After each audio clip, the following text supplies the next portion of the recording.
हाँ जी, वेदांत दर्शन में आप सबका स्वागत है।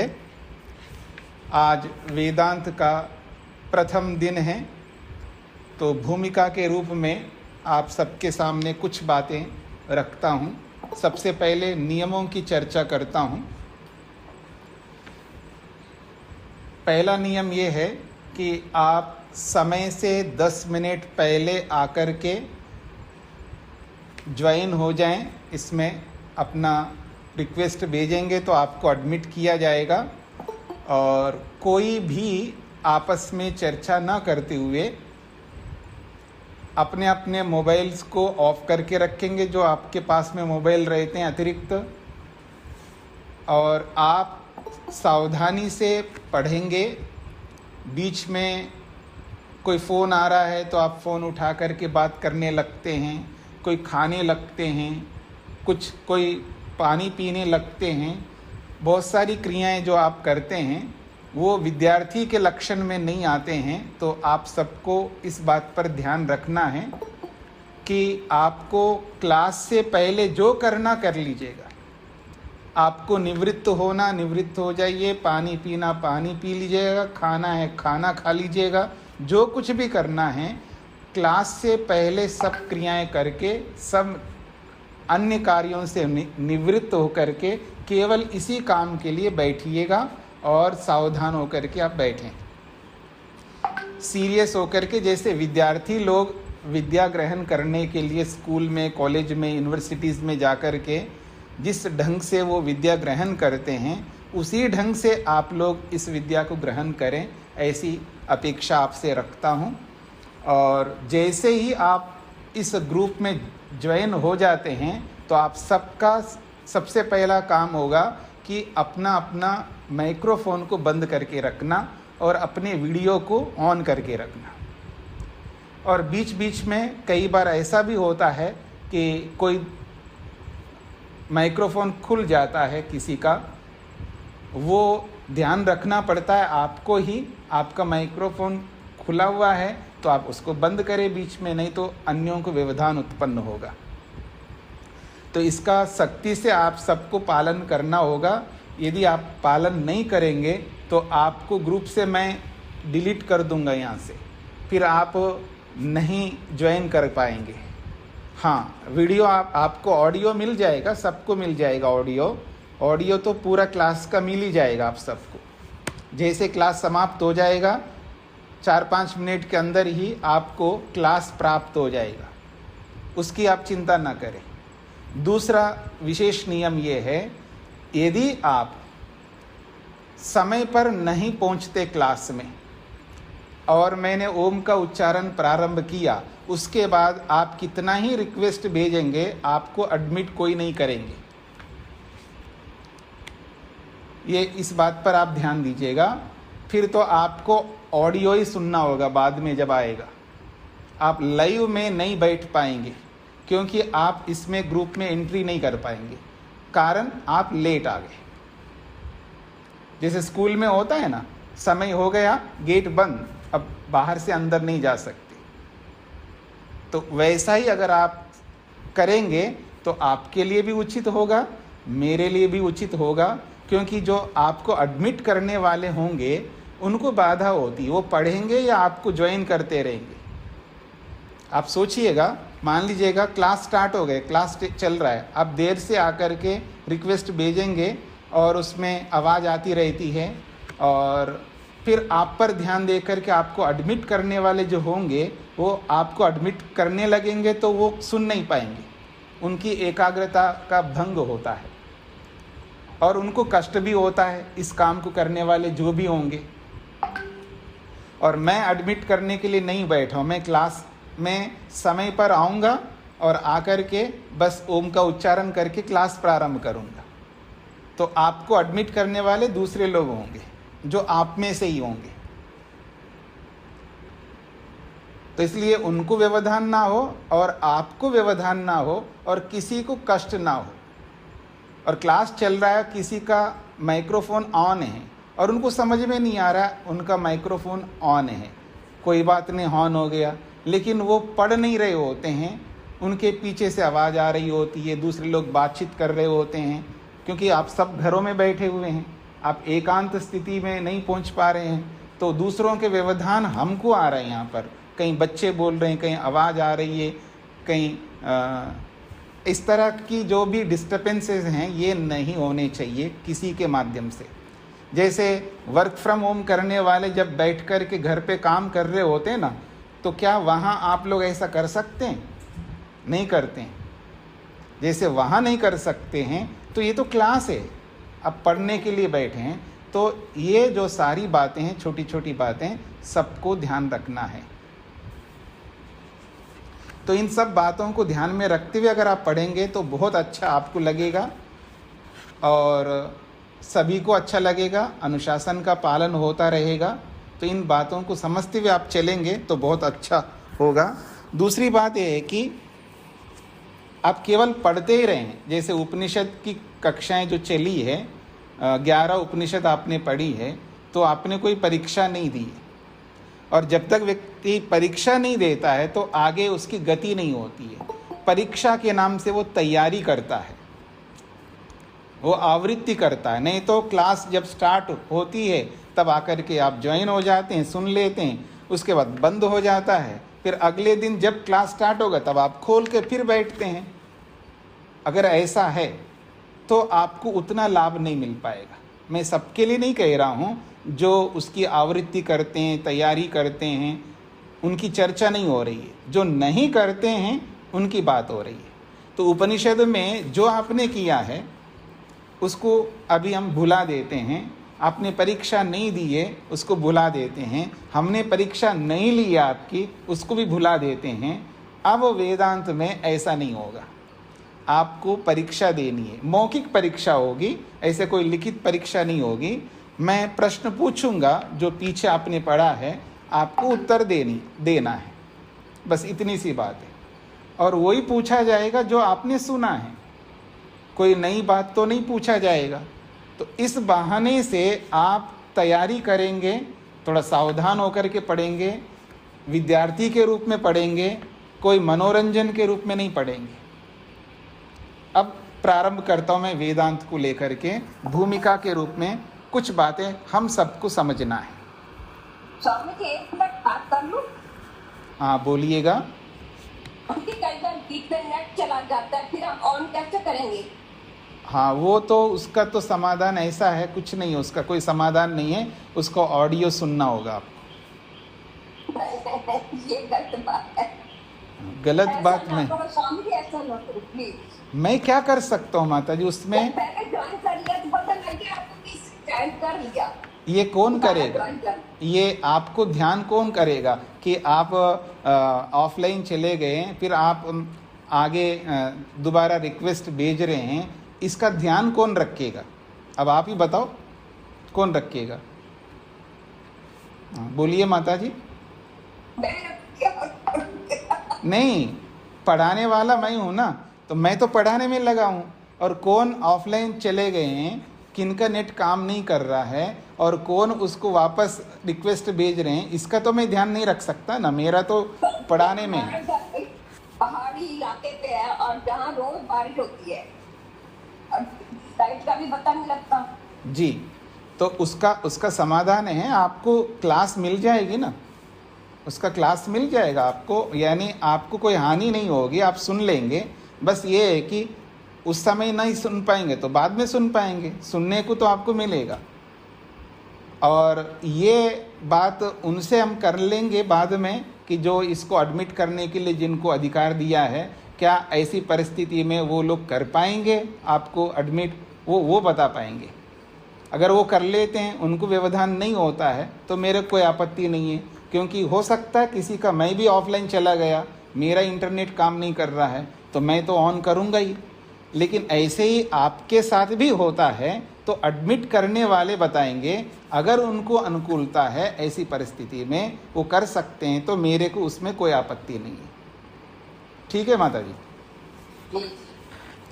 धन्यवाद। तो वेदांत दर्शन अपने आप में बहुत ही गूढ़ है। पहली बात, वेदांत की जब चर्चा होती है, वहाँ पर परमात्मा ब्रह्म के रूप में सामने आ जाता है, वहाँ जीवात्मा यानी हम सब सामने आ जाते हैं, और वहाँ पर पूरा का पूरा ब्रह्मांड भी सामने आ जाता है। यानी परमात्मा सृष्टिकर्ता को ध्यान में रख कर के वेदांत है, पर केवल ब्रह्म परमात्मा सृष्टिकर्ता की ही चर्चा नहीं होगी वेदांत में। वेदांत में पूरा ब्रह्मांड सामने आएगा, और ब्रह्मांड जिसके लिए है, जिस आत्मा के लिए, जिन मनुष्यों के लिए है, वो मनुष्य यानी जीवात्मा भी वहाँ सामने आएगा। अब ये थोड़ा सूक्ष्मता से समझने का प्रयत्न करेंगे। इसमें द्वैत, अद्वैत और त्रैत, इन तीनों बातें सामने आएंगी। द्वैत का अर्थ होता है दो। द्वैत शब्द जो है उसका अर्थ होता है दो पदार्थों को द्वैत कहते हैं।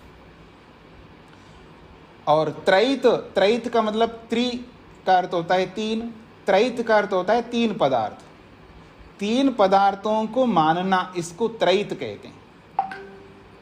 और दो पदार्थों को मानना, इसको द्वैत कहते हैं। और द्वैत के आगे आकार जोड़ तो अद्वैत बन जाता है। और अद्वैत का अर्थ होता है जिसमें दो पदार्थ नहीं, केवल एकमात्र पदार्थ है।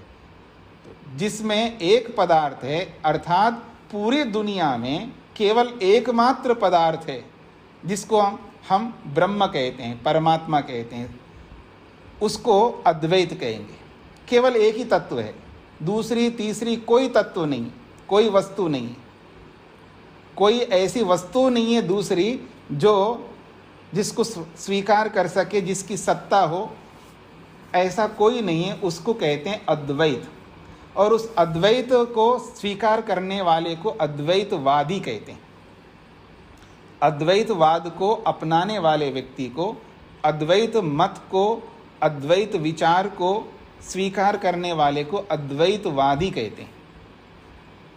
और कुछ लोग हैं संसार में जो द्वैत को मानते हैं।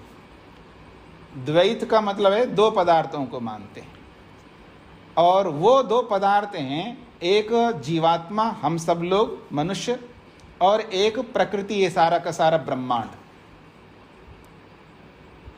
उसको द्वैत कहते हैं।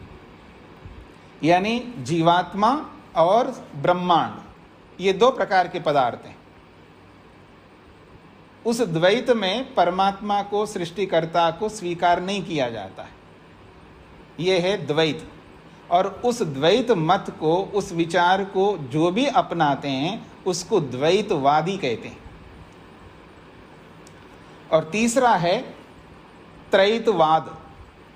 त्रैत का अर्थ होता है तीन पदार्थों को मानना, जिसमें परमात्मा सृष्टिकर्ता को भी माना जाता है, जिसमें हम सब आत्माओं को, जीवात्माओं को, हम सब मनुष्यों को, प्राणी मात्र को स्वीकार किया जाता है, और इस ब्रह्मांड को भी स्वीकार किया जाता है। या दूसरे शब्दों में बोलूं, ईश्वर, जीव और प्रकृति, ऐसे तीन शब्दों से बोला जाता है। तो ईश्वर, जीव, प्रकृति, तीन शब्दों से जो बोला जाता है वो त्रैतवाद कहलाता है। और उस त्रैतवाद को जो भी स्वीकार करता है उसको त्रैतवादी कहते हैं। ये स्थिति है। अब अद्वैतवाद एक पदार्थ को मानना, द्वैतवाद दो पदार्थों को मानना, दो का मतलब केवल दो नहीं, दो प्रकार के पदार्थों को मानना। और त्रैत का मतलब है तीन प्रकार के पदार्थों को मानना। एक ब्रह्म तो अकेले ही है, परमात्मा सृष्टिकर्ता तो एकमात्र तत्व है, लेकिन जो जीवात्मा है वो एक तत्व नहीं है, एक व्यक्ति नहीं है, वो अनेक हैं, असंख्य है मनुष्य की दृष्टि से। और प्रकृति ब्रह्मांड इकाई के रूप में तो एक ही ब्रह्मांड है, जिसको हम प्रकृति कहें, ब्रह्मांड कहें, सृष्टि कहें, लेकिन सृष्टि के अंदर असंख्य पदार्थ हैं। तो सृष्टि के रूप में, समुदाय के रूप में ब्रह्मांड को एक समुदाय के रूप में मानेंगे तो वो एक इकाई है, समुदाय एक ही होगा। तो एक समुदाय रूपी ब्रह्मांड एक तत्व हो गया। मनुष्य जितने भी जीवात्मा हैं, तो सब जीवात्माओं का एक समुदाय ले लें जाति के रूप में, जीव मात्र को ले लें तो वो दूसरा तत्व होगा। और ब्रह्म परमात्मा सृष्टिकर्ता तो एकमात्र तत्व है, इकाई के रूप में भी एक है, किसी भी दृष्टि से वो एक है। तो एक परमात्मा तत्व, जीवात्मा तत्व समुदाय के रूप में, और ब्रह्मांड समुदाय के रूप में तीसरा तत्व, ये त्रैतवाद कहलाता है। तो समाज में, पूरी दुनिया में ये तीन प्रकार के वाद मत चल रहे हैं। कुछ ऐसे लोग हैं संसार में जो तीनों तत्वों को स्वीकार करते हैं, तीन प्रकार के पदार्थों को मानते हैं। जैसे हम लोग हैं, हम का मतलब है जो वेदों को मानने वाले, जिनको आर्य समाजी के रूप में जाना जाता है, आर्य समाज के नाम से जाना जाता है। आजकल जो गुरुकुलीय परंपरा चल रही है उत्तर भारत में, दक्षिण भारत में, जहाँ पर भी जो आर्य समाज के माध्यम से गुरुकुल चलाए जाते हैं, आर्य समाज के जितने भी विद्वान हैं, उपदेशक हैं, प्रवक्ता हैं, ब्रह्मचारी हैं, साधु संत जितने भी हैं, ये सब त्रैतवाद को स्वीकार करते हैं। महर्षि स्वामी दयानंद सरस्वती जी त्रैतवाद को स्वीकार करते हैं। अब द्वैतवाद भी है जो दो प्रकार के तत्वों को मानते हैं, जिसमें संपूर्ण ब्रह्मांड हैं और एक जीवात्मा वर्ग है। जाति के रूप में एक जीवात्मा का समुदाय है, एक ब्रह्मांड का समुदाय है। ये दो ही प्रकार के तत्वों को मानते हैं। उसमें ब्रह्म को, तीसरे तत्व को वो स्वीकार नहीं करते। इस समाज में यानी पूरी दुनिया में ऐसे लोग भी है जिसमें बौद्ध वर्ग आते हैं, बौद्ध मत को मानने वाले आते हैं, और जैन मत को मानने वाले आते हैं। उसमें अंतर इतना सा है, वो जीवात्मा ही अपनी शक्तियों का उपयोग करते हुए अपनी योग्यता को बढ़ा करके उत्तम पवित्र कर्मों को करता हुआ, यम नियम का पालन करता हुआ ऐसी स्थिति तक पहुंचता है, वो स्वयं ईश्वर बन जाता है। उसको तीर्थंकर के नाम से बोला जाता है। मतलब मनुष्य ही, जीवात्मा ही ईश्वर बन जाता है। इस रूप में तो वो लोग मानते हैं, लेकिन मनुष्य से, जीवात्मा से अतिरिक्त तत्व ब्रह्म परमात्मा सृष्टिकर्ता को वो लोग नहीं मानते। इसलिए वो दो ही तत्व को स्वीकार करते हैं, जीवात्मा तत्व को और ब्रह्मांड तत्व को। इसलिए वो द्वैतवादी कहलाते हैं। और एक वर्ग है, बहुत बड़ा वर्ग है, अद्वैतवाद को मानने वाले। अद्वैत में केवल एकमात्र परमात्मा को स्वीकार करते हैं, केवल एकमात्र परमात्मा को। उसमें न तो जीवात्मा को अलग से स्वीकार करते हैं, न प्रकृति को अलग से, इस ब्रह्मांड को अलग से स्वीकार करते हैं। और जो भी वो कहते हैं कि ये जो ब्रह्मांड के रूप में हमें दिखाई देता है, एक माया है, एक भ्रम है, ऐसा वो मानते हैं। और हम जो आत्माएं हैं, मनुष्य हैं, हम भी ब्रह्म हैं। केवल अविद्या के कारण से, मूर्खता के कारण से हम जीवात्मा बन गए हैं। हम वास्तव में परमात्मा का ही अंश हैं, ऐसा उस अद्वैतवाद को मानने वाले होते हैं। अब यहाँ पर अद्वैत में भी एक प्रकार का वर्ग नहीं है, अद्वैत में भी अनेक वर्ग हो जाते हैं। केवल अद्वैत मत में केवल मात्र अद्वैत नहीं है, उसमें बहुत सारे वर्ग हैं। जैसा कि मैं आपके सामने कुछ नाम बता देता हूँ। अद्वैत को सबसे पहले आदि शंकराचार्य ने स्वीकार किया है। अद्वैतवाद को प्रारंभ किया है आदि शंकराचार्य ने, तो वो अद्वैत को मानते हैं, तो उसको केवलाद्वैत कहते हैं। केवलाद्वैत का मतलब केवल मात्र एक तत्व को मानते हैं। उसके साथ में एक विशेषण दे दिया है केवलाद्वैत, यानी एकमात्र अद्वैत, एकमात्र तत्व, ऐसा वो स्वीकार करते हैं। तो इसका प्रवर्तक है आदि शंकराचार्य। फिर दूसरे आए भास्कराचार्य। भास्कराचार्य ये भी बहुत बड़े विद्वान हुए हैं आदि शंकर के बाद में। ये भी अद्वैत को मानते हैं, लेकिन थोड़ा सा अंतर करते हैं भेदाभेद के नाम से। भेदाभेद अद्वैत, यानी वो एक भी मानते हैं और साथ में दो भी मानते हैं। वो एक भी है और दो भी है, इसलिए भेद भी करते हैं और अभेद भी करते हैं। भेद का मतलब है अलग करना, जैसे परमात्मा और जीवात्मा को अलग भी मानते हैं और फिर एक भी मानते हैं।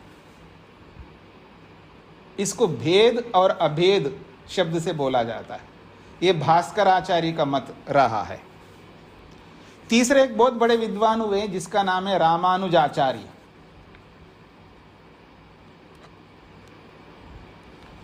रामानुजाचार्य हुए हैं, वो भी अद्वैत को स्वीकार करते हैं, लेकिन वो आदि शंकर ने जैसा बताया है, भास्कर ने जैसा बताया वैसा ना मान करके उन्होंने एक और उसमें परिवर्तन किया है। विशिष्ट अद्वैत के नाम से उन्होंने एक मत प्रारंभ किया, विशिष्ट अद्वैत।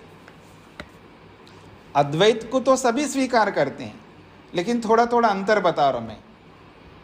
आदि शंकर केवल अद्वैत को मानते हैं, एकमात्र ब्रह्म है, और भास्कर जो है वो एक मानता हुआ भेद भी कर देता है। अब तीसरे आए रामानुजाचार्य, वो विशिष्ट अद्वैत को मानते हैं। विशिष्ट का मतलब है ब्रह्म तो है, परमात्मा तो है, और जीवात्मा भी परमात्मा का अंश है। इसलिए जब जीवात्मा परमात्मा का अंश है तो वो ईश्वर माना जाता है। वो ईश्वर है, स्वयं ब्रह्म है, लेकिन स्वयं ब्रह्म होकर के भी वो अविद्या से ग्रस्त है। लेकिन जब ये अविद्या से रहित हो जाता है तो केवल विशुद्ध हो जाता है, तो विशिष्ट बन जाता है, उत्कृष्ट बन जाता है, फिर उसके अंदर अविद्या नहीं होगी, इसलिए वो विशिष्ट अद्वैत माना जाता है। तो ऐसे नाम उनके हो गए हैं। एक माधवाचार्य भी हुए हैं, उनका भी मत चल पड़ा। वो द्वैतवाद को स्वीकार किया है उन्होंने, दो तत्वों को अद्वैत को मानते हैं, लेकिन कहीं कहीं उन्होंने द्वैत को भी स्वीकार किया, यानी दो तत्वों को भी स्वीकार किया है। ऐसे और भी बहुत सारे लोग हुए हैं, कुछ ना कुछ अंतर उनमें होता रहा है। तो ये है थोड़ा सा आपके सामने मैंने उनकी बातें रखी है। इसको विस्तार से नहीं बताऊंगा, क्योंकि और भी इनमें थोड़ा थोड़ा अंतर करते हुए बहुत सारे मत आ गए हैं। मुख्य बात यह है, तत्व जो है वो तीन है या दो है या एक ही है, तो किसी न किसी दृष्टि को ध्यान में रखते हुए व्यक्ति जब उसके गहराई में जाता है तो उसको वास्तविकता को कहीं ना कहीं स्वीकार करना पड़ता है। आदि शंकर ने जब वेदांत का भाष्य किया है और जहाँ उनको कोई बचने का अवसर नहीं मिला, जहाँ उनको कहना ही पड़ा कि आत्मा परमात्मा से, ब्रह्म से अलग है, बीच में जब आप आगे पढ़ेंगे तो कहीं ना कहीं मैं आपके सामने रखूंगा उनकी बातें। वो ये मानते हैं कि जीवात्मा परमात्मा का अंश है, लेकिन जहाँ उनको चारा नहीं मिला, चारा का मतलब है कई बार आदमी कोई गलती कर देता है ना, कोई त्रुटि कर देता है और उसकी त्रुटि को किसी ने देख लिया, यानी गलत करते उसको देख लिया। जैसे घरों में क्या होता है, जहाँ बहुत सारे लोग घर के अंदर रहते हों, संयुक्त परिवार जो आप बोलते हैं, संयुक्त परिवार मतलब जिसमें ताऊ जी है, चाचा जी है, और भी लोग हैं, ऐसे बहुत सारे लोग हो जाते हैं। मान लो 15-20 लोग रहते हैं एक साथ इकट्ठे, तो छोटे छोटे बच्चे भी रहते हैं, और एक बच्चा जो है किचन में जा कर के कुछ ना कुछ खा जाता है और पता नहीं लगता किसने खा लिया। पूछने पर भी पता नहीं लग पाता, कौन बोलेगा कि मैंने लिया है। अब ऐसी परिस्थिति में वो बात ऐसी चलती जा रही है, और कभी वो उसमें से लेने लगा किसी दिन, तो किसी ने देख लिया उसको। अब देख लिया तो सामने आ गया, अब वो कहाँ से बचेगा? वो गिरफ्त में आ गया, चुंगुल में, जिसको आप कहते हैं ना, चुंगुल में आने के बाद में अब वो कहीं निकल नहीं सकता। तो ऐसी स्थिति भी शास्त्रों के बीच में जब चर्चा में वेदांत की चर्चा करते हुए, उसका भाष्य करते हुए, जब वेदांत को एक्सप्लेन करते हुए बीच बीच में ऐसी समस्याएं आती है, और जहाँ जहाँ ऐसी समस्या आई है वहाँ वहाँ आदि शंकर को स्वीकार करना पड़ा कि ब्रह्म से जीवात्मा अलग है। एक छोटा सा उदाहरण दे देता हूँ, आगे तो जब आएगा तब आपको बता दूंगा। वो कहते हैं आत्मा परमात्मा का अंश है, ब्रह्म का अंश है, लेकिन वैसा अंश नहीं है जैसे एक एप्पल ले लो आप, सेब फल, उसका एक टुकड़ा काटो तो वो जो टुकड़ा जो है उसका अंश है। अंश को कहते हैं टुकड़ा मोटी भाषा में। तो जैसा सेव, पूरा सेव एप्पल है और उसका टुकड़ा है, दोनों सेव कहलाएंगे। बस ये तो अंश है, ये पूरा है, उसका छोटा सा टुकड़ा है। जो पूरे में जो गुण होंगे वैसे के वैसे गुण उस टुकड़े में, उस अंश में भी होंगे, क्योंकि उसी का टुकड़ा है। इसको कहते हैं अंश। और एक अंश होता है, वास्तव में अंश नहीं है, लेकिन वो अंश जैसा है, यानी टुकड़ा नहीं है, टुकड़ा जैसा है। जैसे माँ बोलती है मेरा दिल का टुकड़ा है बेटा, ये मेरा अंश है, माँ बोलती है अपने बेटे को। भाई मुझसे आया इसलिए मेरा अंश है, वास्तव में वैसा अंश नहीं है। जैसे सेब का एक टुकड़ा है वैसा नहीं है। मतलब माँ रूपी जो आत्मा है उसको काट करके या उसमें से थोड़ा सा निकाल करके वो अलग हो गया आत्मा, ऐसा तो है ही नहीं है। पर आया तो माँ के माध्यम से ही आया है, माँ के गर्भ से बाहर आया है, माँ के अंदर वो विराजमान था, उसके अंदर रहने वाला था, इसलिए वो अंश है, वास्तव में अंश नहीं है। ठीक इसी प्रकार से आदि शंकर ने जीवात्मा के लिए बोला है, वो अंश नहीं है, अंश जैसा है, ऐसा लिखा है उन्होंने।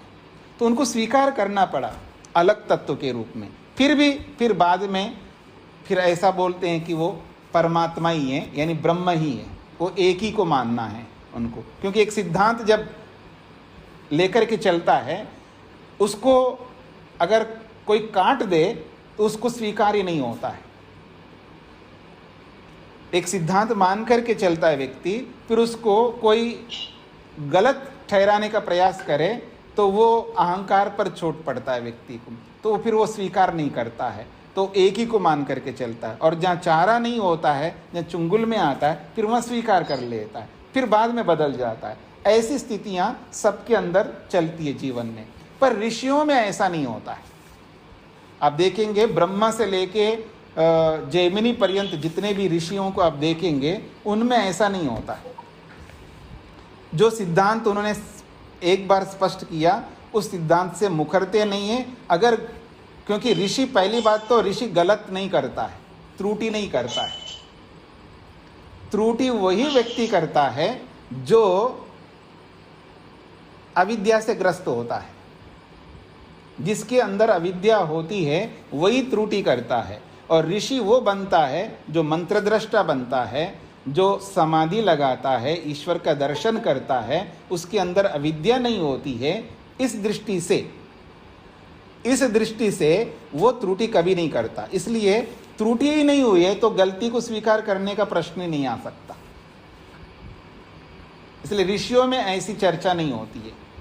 तो आइए इस वेदांत को समझने का प्रयत्न करते हैं। वेदांत दर्शन का जो प्रणेता है वो महर्षि वेदव्यास है, ये प्रसिद्ध है। अलग अलग दर्शन है, 6 दर्शन है, सभी दर्शनों के जो प्रणेता है वो अलग अलग हैं।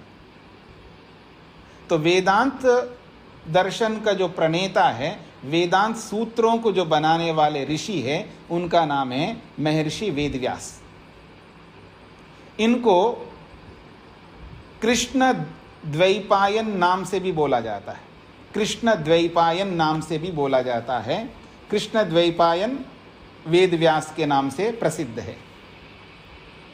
इनका दूसरा भी एक नाम है, इनको बादरायन भी बोलते हैं। बादरायन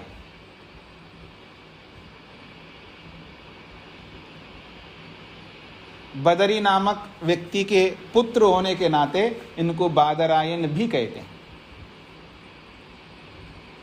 और आप देखेंगे 6 दर्शनों में 6 दर्शनों के जो प्रणेता है और उन 6 दर्शनों के व्याख्याकार भी हुए हैं, उनकी व्याख्या करने वाले वो भी ऋषि हुए हैं। एक एक दर्शन के प्रणेता अलग है और उस दर्शन को एक्सप्लेन करने वाले, उनकी व्याख्या करने वाले भी ऋषि हुए हैं। लेकिन हमारा जो इतिहास है वो बहुत कुछ दूषित हो गया था और मिटा दिया गया था, जो भी बोल सकते हैं आप। तो इसलिए हमारे जो आर्ष ग्रंथ हैं, वैदिक वाङ्मय हैं, बहुत कम उपलब्ध होता है। आपने तो सुना है नालंदा में विश्वविद्यालय में पुस्तकें जला दिया तो वो कई महीनों तक जलते रहे, ऐसी बहुत सारी कथाएं हम लोग सुनते हैं। खैर, वास्तविकता ये है कि बहुत सारे ग्रंथ लुप्त हो गए हैं, काल से ग्रसित हो गए हैं। तो इस वजह से सभी दर्शनों के जो व्याख्याकार हैं वो आज उपलब्ध नहीं होते। केवल 2 दर्शनों के ही व्याख्याकार जो ऋषि लोग हुए हैं वो उपलब्ध होते हैं। योग दर्शन की व्याख्या, महर्षि पतंजलि प्रणीत योग दर्शन की व्याख्या इसी वेदव्यास ने किया है। और न्याय दर्शन के प्रणेता है महर्षि गौतम, और उसकी व्याख्या करने वाले महर्षि वात्स्यायन, वो भी मिलता है, उपलब्ध है वो भाष्य। वो जो महर्षि वात्स्यायन हुए हैं, उसी वात्स्यायन ने इस वेदांत दर्शन को एक्सप्लेन किया था, उनका भाष्य किया था, वो आज उपलब्ध नहीं है। तो इस वेदांत दर्शन पर जो भाष्य किया है वो महर्षि वात्स्यायन पर वो उपलब्ध नहीं है। और इसी वेदांत पर एक और ऋषि ने भी व्याख्या किया है, भाष्य किया है, उनका नाम है बौधायन। बौधायन, तो बौधायन ऋषि का भाष्य भी पहले था, आज उपलब्ध नहीं होता है। तो इसलिए इस वेदांत दर्शन का भाष्य, ऋषिकृत भाष्य, आज उपलब्ध नहीं है। अब जब किसी ऋषिकृत ग्रंथ को समझने के लिए ऋषियों का भाष्य उपलब्ध नहीं होता है तो उसमें हम क्या करें? उसके लिए महर्षि स्वामी दयानंद सरस्वती जी ने एक बात लिखी है, यदि ऋषिकृत भाष्य नहीं मिलता है तो कोई भी अच्छे विद्वान ने अगर उस दर्शन की व्याख्या की हो, उसका भाष्य लिखा हो, उसको आप लेकर के पढ़ सकते हैं। तो इस दृष्टि से इस वेदांत दर्शन का भाष्यकार कोई ऋषि आज उपलब्ध नहीं है और ऋषिकृत भाष्य भी उपलब्ध नहीं है। तो एक अच्छे विद्वान के भाष्य का सहारा हम लोग लेते हैं। जब हमने पढ़ा है तो हमने उसी भाष्य का सहारा लिया है। आज आप जो पढ़ेंगे आप भी उसी भाष्य का सहारा लेंगे। तो इस वेदांत दर्शन का जो भाष्यकार है वो स्वामी ब्रह्म मुनि है, जिनका सहारा हम लेने वाले हैं। और इसी व्याख्या को ध्यान में रखते हुए हम आगे पढ़ाई करेंगे। अब इस वेदांत दर्शन में 4 अध्याय हैं। 4 अध्याय, अध्याय का अर्थ है विभाग, समझ सकते हैं आप। 4 विभाग है इसके, और इन चारों विभागों में अलग अलग विषयों को लेकर के रखा है। लेकिन पूरे वेदांत दर्शन का जो फोकस है टारगेट है, केवल मात्र ब्रह्म है, परमात्मा है। लेकिन उस परमात्मा को समझने वाला जीवात्मा है, तो जीवात्मा भी बीच में आएगा। और जीवात्मा बीच में आएगा तो संसार, सृष्टि, ब्रह्मांड में भी बीच में आ जाएगी, सृष्टि भी आ जाएगी। तो वेदांत दर्शन का प्रतिपाद्य विषय, वेदांत दर्शन का मुख्य विषय ब्रह्म है, परमात्मा है। गौण रूप से जीवात्मा का विषय भी आएगा और संसार का विषय भी आएगा। तो 4 अध्याय हैं और एक एक अध्याय के 4-4 पाद हैं, उसके विभाग हैं, उपविभाग कह सकते हैं आप। पूरे वेदांत दर्शन के 4 विभाग हो गए और एक एक विभाग के 4-4 उपविभाग हो गए, उसको पाद शब्द से बोला है। तो एक अध्याय के 4 पाद, दूसरे अध्याय के 4 पाद, तीसरे अध्याय के 4 पाद, चौथे अध्याय के 4 पाद, ऐसे 16 पाद हो जाएंगे। तो 4 अध्याय 16 पाद, ऐसा वेदांत दर्शन पूर्ण हो जाता है। और इस पूरे योग वेदांत दर्शन में जो सूत्र हैं वो 555 सूत्र हैं। 555 555 सूत्र हैं इसमें।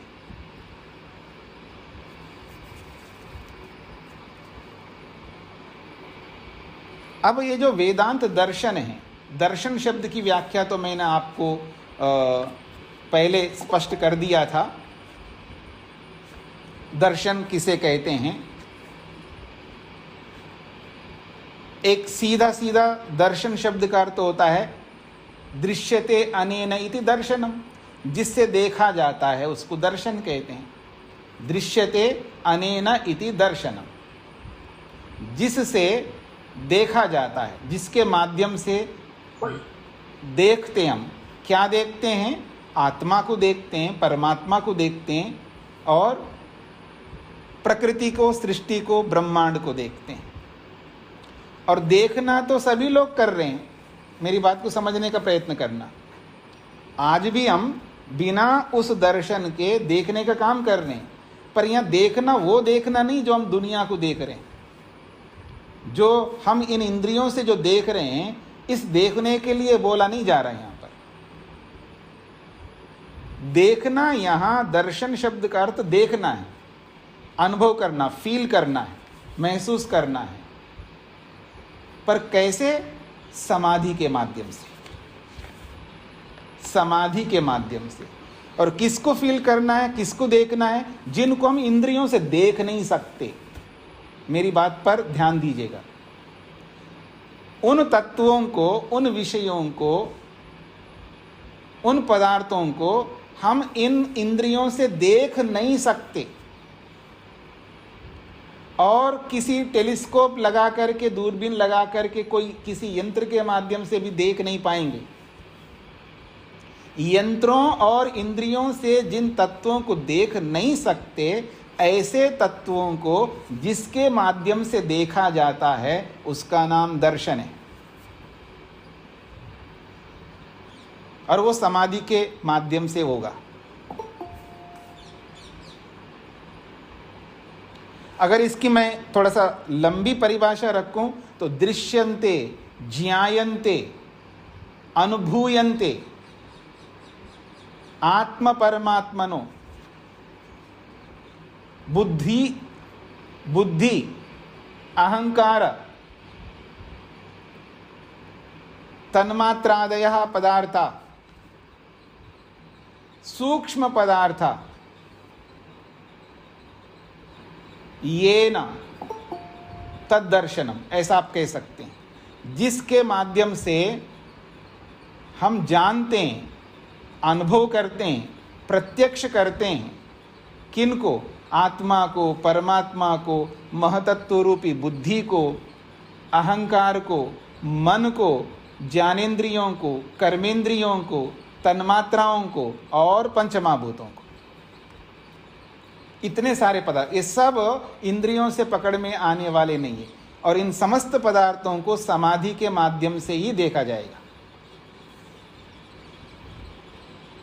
तो जिसके माध्यम से समस्त सूक्ष्म तत्वों को जो यंत्रों और इंद्रियों से प्रत्यक्ष नहीं होते हैं, ऐसे तत्वों को जिसके माध्यम से अनुभव किया जाता है, उसका नाम दर्शन है।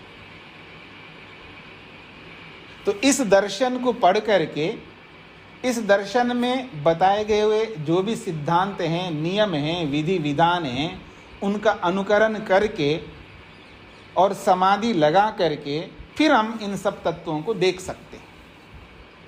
तो ये देखने का माध्यम है ये दर्शन। अब रही बात वेदांत शब्द की। ये जो वेदांत है, वेद का अंत वेदांत कहलाता है। वेदस्य अंतः वेदांतः। 4 वेद हैं, ऋग्वेद, यजुर्वेद, सामवेद और अथर्ववेद। ऋग्वेद जो भी कथन करता है, ऋग्वेद जो है, जो पदार्थ मात्र के बारे में कथन करता है, दुनिया भर में जो भी पदार्थ हैं, वस्तुएं हैं, उनका वर्णन करता है। यानी ज्ञान कांड इसलिए कहा जाता है, वो जानकारी, इंफॉर्मेशन देने वाला है वेदांत। अपने ऋग्वेद जो है पदार्थ मात्र का इंफॉर्मेशन देता है कि कौन पदार्थ कैसा है, कौन सी वस्तु किस रूप में, उसके स्वरूप का वर्णन करेगा, इसलिए उसको ज्ञान कांड भी कहा जाता है। अब यजुर्वेद जो है, जो पदार्थ का जो भी ज्ञान हमने प्राप्त किया है, उन पदार्थों के साथ क्या व्यवहार हमें करना चाहिए, क्या क्रिया करनी चाहिए, उन पदार्थों को कैसे प्राप्त करना चाहिए। तो ये जो क्रिया हैं, मूवमेंट्स हैं, जो कर्म हैं, कर्मों को लेकर के यजुर्वेद प्रस्तुत करता है। आपने जानकारी, इंफॉर्मेशन भी प्राप्त कर लिया और कर्म भी कर लिया, तो उसका उपभोग करो, उसका यूज करो, उसकी उपासना करो, उसका भोग करो। यही उपासना है, वो सामवेद में कहा गया है। तो ऋग, यजु और साम, अब इन तीनों को कैसे व्यवहार में उतारना है, प्रैक्टिकेबल कैसे बनाना है, क्रियात्मक रूप कैसे हम दे सकें, ये अथर्ववेद का विषय है।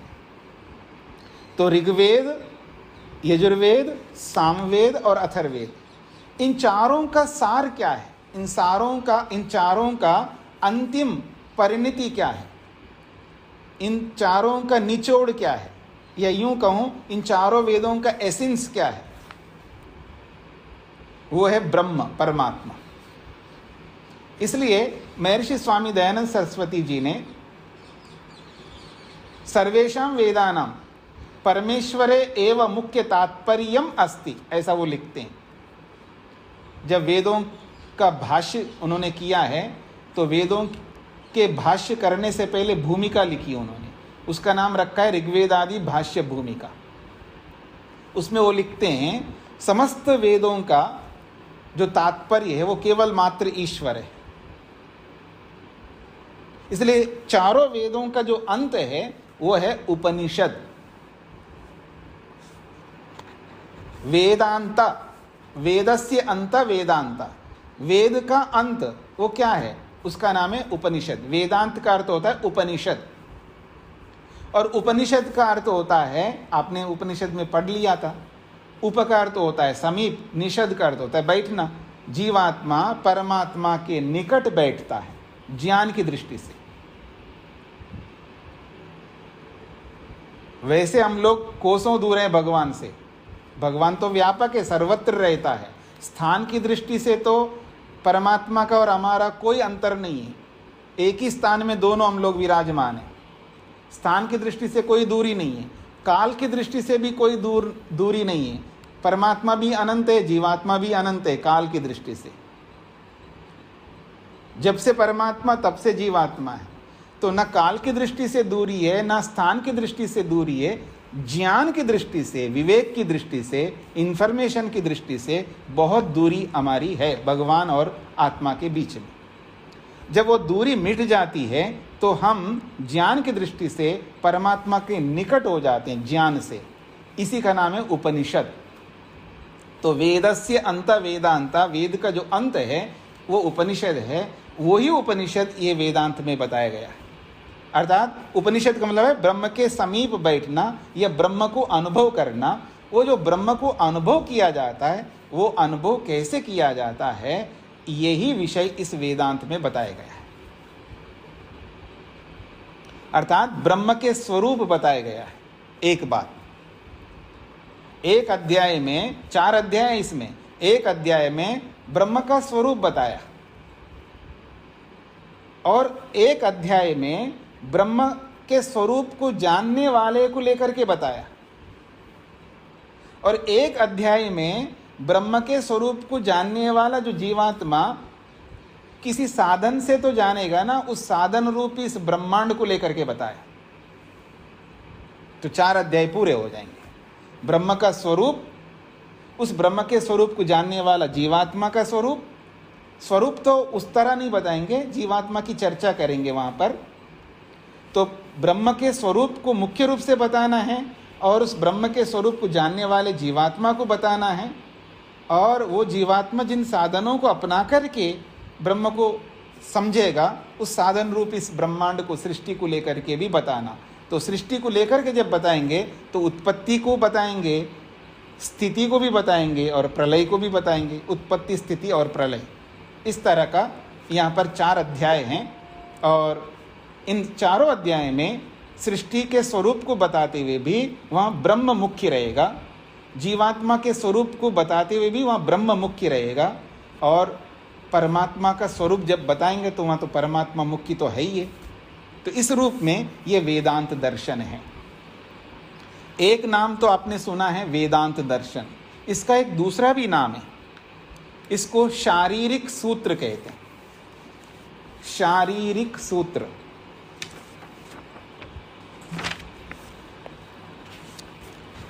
और तीसरा नाम है ब्रह्म सूत्र भी कहते हैं, ब्रह्म सूत्र। और चौथा नाम है उत्तर मीमांसा भी कहते हैं, उत्तर मीमांसा। पहला नाम है वेदांत, दूसरा नाम है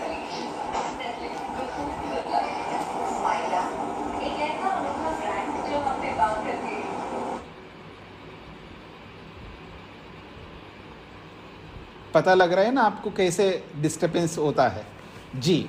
तो देखिए, पहला नाम है वेदांत, दूसरा नाम है ब्रह्म सूत्र, तीसरा नाम है शारीरिक सूत्र, चौथा नाम है उत्तर मीमांसा। वेदांत दर्शन के बारे में आपने सुन लिया है, ब्रह्म सूत्र और शारीरिक सूत्र, इन दोनों में सूत्र सूत्र शब्द आ रहा है। और सूत्र को समझने का प्रयत्न करिए। सूत्र का मतलब है सूचना सूत्रम, सूचनात् सूत्रम। सूत्र को सूत्र क्यों कहते हैं, तो व्याकरण की दृष्टि से बता रहा हूं, सूचनात् सूत्रम। सूत्र को सूत्र इसलिए कहते हैं, वो सूचक होता है। सूचक मतलब है दिखाने वाला।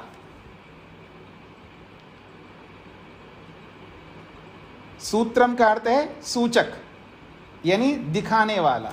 और किसको दिखाएगा, ब्रह्म को दिखाएगा, इसलिए ब्रह्म सूत्र है।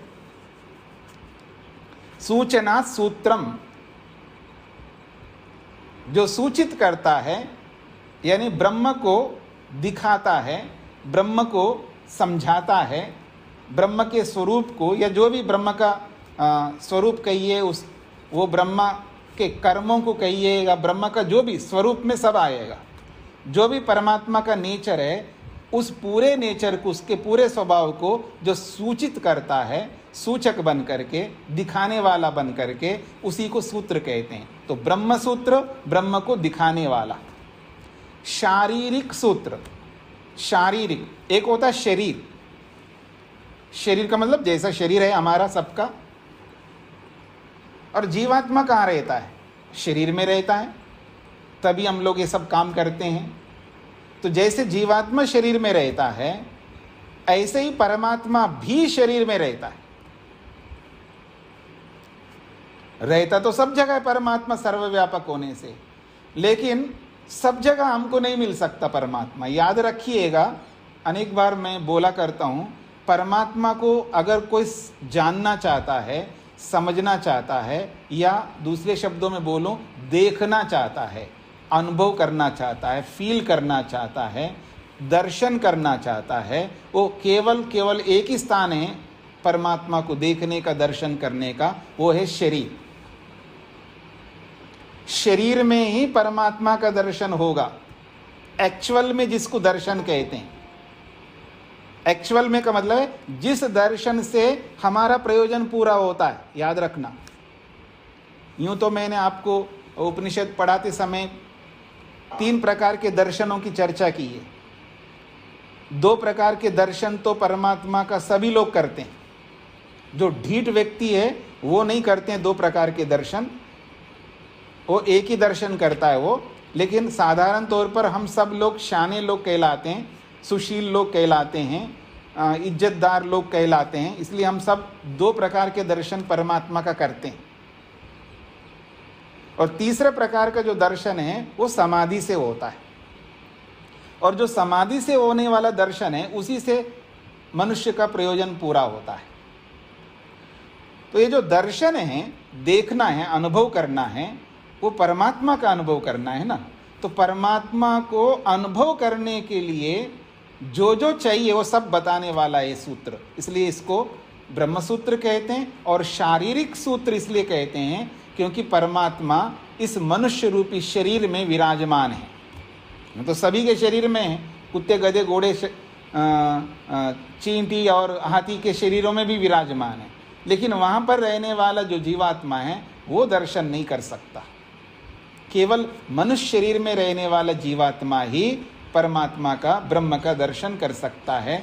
तो शरीर में रहने वाले परमात्मा को दिखाने वाला जो सूत्र है उसका नाम है शारीरिक सूत्र। शरीर में रहने वाले परमात्मा को दिखाने वाला, दर्शाने वाला जो सूत्र है उसको शारीरिक सूत्र कहते हैं।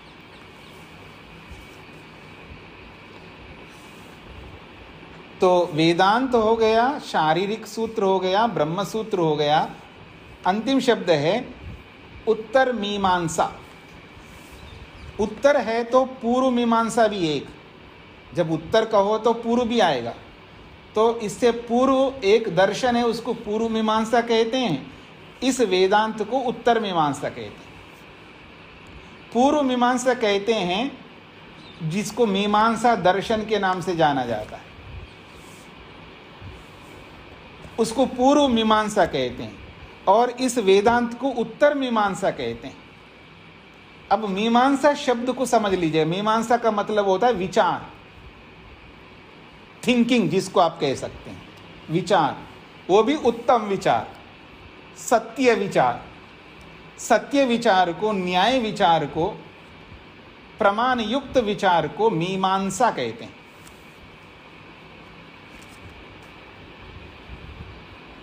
तो पूर्व मीमांसा, उत्तर मीमांसा। पूर्व मीमांसा वो है जहां वेद में या उपवेदों में या ब्राह्मण ग्रंथों में, आरण्यक ग्रंथों में, दर्शनों में या किसी भी शास्त्र में जो सूत्र हैं या श्लोक हैं या मंत्र हैं या वाक्य, सेंटेंस हैं, किस वाक्य का, किस सेंटेंस का, किस श्लोक का, किस मंत्र का कहाँ पर क्या अर्थ होना चाहिए, इसको बताने का काम मीमांसा दर्शन करता है। उसको पूर्व मीमांसा कहते हैं। पूर्व मीमांसा इसलिए कहते हैं पहले हमें ज्ञान प्राप्त करना है, वस्तुओं के बारे में जानकारी प्राप्त करना, चाहे परमात्मा हो, चाहे जीवात्मा हो, चाहे वो ब्रह्मांड हो। पहले इनकी जानकारी प्राप्त करेंगे, फिर उसके लिए कर्म करेंगे। इसलिए पूर्व मीमांसा में जानकारी दी जाती है कि किस वाक्य का, किस सेंटेंस का, किस सूत्र का या किस श्लोक का, किस मंत्र का कहाँ कैसे अर्थ निकलता है। वाक्यार्थ बोध कहते हैं उसको। वाक्य का अर्थ का बोध करना ये सिखाता है मीमांसा। तो वेद के वाक्यों के अर्थों का बोध पहले करो, उसके बाद में आ जाओ उसके दर्शन करने के लिए, उसका उपभोग करने के लिए, उसका यूज करने के लिए। इसलिए पूर्व मीमांसा में जानकारी दी गई है और उत्तर मीमांसा में उसको प्राप्त करने की बात कही है। इसलिए एक पूर्व मीमांसा है, वेद को पहले पढ़ो समझो, वह है पूर्व मीमांसा है। और उत्तर मीमांसा है जिसको आपने पढ़ा जाना है उसका उपभोग यूज करो, ये है, इसलिए इसका नाम उत्तर मीमांसा है। पूर्व वाला विचार और उत्तर वाला विचार, पूर्व विचार में जानकारी है और उत्तर वाले विचार में उसकी प्राप्ति के विषय में चर्चा है, इसलिए इसको पूर्व मीमांसा और उत्तर मीमांसा कहते हैं। तो ये जो वेदांत दर्शन है इसको उत्तर मीमांसा के नाम से जाना जाता है। तो ये कुछ बातें मैंने आपके सामने रखी है और भी कुछ बातें रखूँगा कल। समय आपका पूरा हो गया है। अंत में पुनः आपके सामने रखता हूँ कि समय पर आइए और नियमों का पालन करिएगा, अच्छा लगेगा। कई बार इस ग्रंथ में अद्वैत को लेकर के, द्वैत को लेकर के या त्रैत को लेकर के चर्चाएं होंगी, क्योंकि ब्रह्म को समझने के लिए बहुत सारी बातें हमको सूक्ष्मता से समझना होगा। किसी को कठिन लगे, किसी को बोरिंग लगे, ऐसा कुछ हो सकता है, उस पर आप ध्यान ना दीजिएगा। थोड़ा सा आप अपने मन में रुचि और थोड़ी सी श्रद्धा, थोड़ा अपना आप को निष्ठावान युक्त अपने आप को बना लीजिएगा, तो धीरे धीरे आपको बातें स्पष्ट सरलता से समझ में आने लगेंगे। तो यही उम्मीद करता हूँ कि आप इसको समझने का प्रयत्न करेंगे और आप सब इस विषय को ध्यान में रखते हुए वेदांत को समझने के लिए इतने लोग जुड़े हैं। मैं आप सबको धन्यवाद करता हूँ, आभार मानता हूँ, क्योंकि सीमा 100 लोगों की है, तो इसलिए बाकी लोग जुड़ नहीं पा रहे हैं। तो इसको हम बढ़ाएंगे तो फिर दूसरे लोगों को इसमें जोड़ने में आसानी रहेगी, क्योंकि अभी तक हमने वही प्लान जो नॉर्मल मिलता है वही ले रखा है। तो पेड़ अगर पैसा दे करके हम लेंगे तो इसमें और भी लोग जुड़ सकते हैं। तो अभी तक तो 100 का ही हमारे पास में है, तो कल से हम लोग प्रयास करेंगे तो अधिक से अधिक लोग जुड़ सके, क्योंकि ग्रुप में तो बहुत ज़्यादा लोग हैं लेकिन इसमें केवल 100 लोग ही जुड़ पाए हैं। तो जो नहीं जुड़ पाए हैं वो उसके पीछे मैं ही स्वयं कारण हूँ, क्योंकि उम्मीद नहीं थी इतने लोग जुड़ पाएंगे, इसलिए वो प्लान हमने नहीं लिया है। अब आगे लेंगे तो आप लोग भी जो नहीं जुड़ पाए हैं वो लोग भी जुड़ पाएंगे। तो इसलिए मैं ये बात बोल रहा हूँ, जो नहीं जुड़ पाए हैं वो ऑडियो सुनेंगे तो उनके लिए मैं बोल रहा हूँ ये बातें। तो मैं यही कहना चाहूँगा कि खेद है हमें, आप लोगों को जोड़ नहीं पाए हैं, लेकिन उस समस्या का समाधान हम जल्दी कर लेंगे। तो इतना ही कह करके वाणी को विराम देता हूँ। 3 बार मैं ओम का उच्चारण करूँगा, आप मन से करेंगे।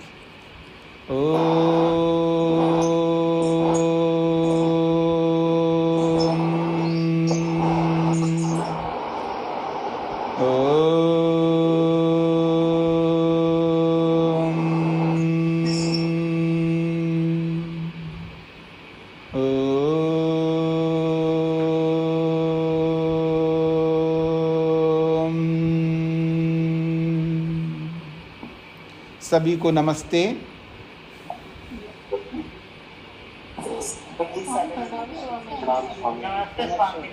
बिना बोले ही हाथ जोड़ दीजिएगा तो अच्छा रहेगा।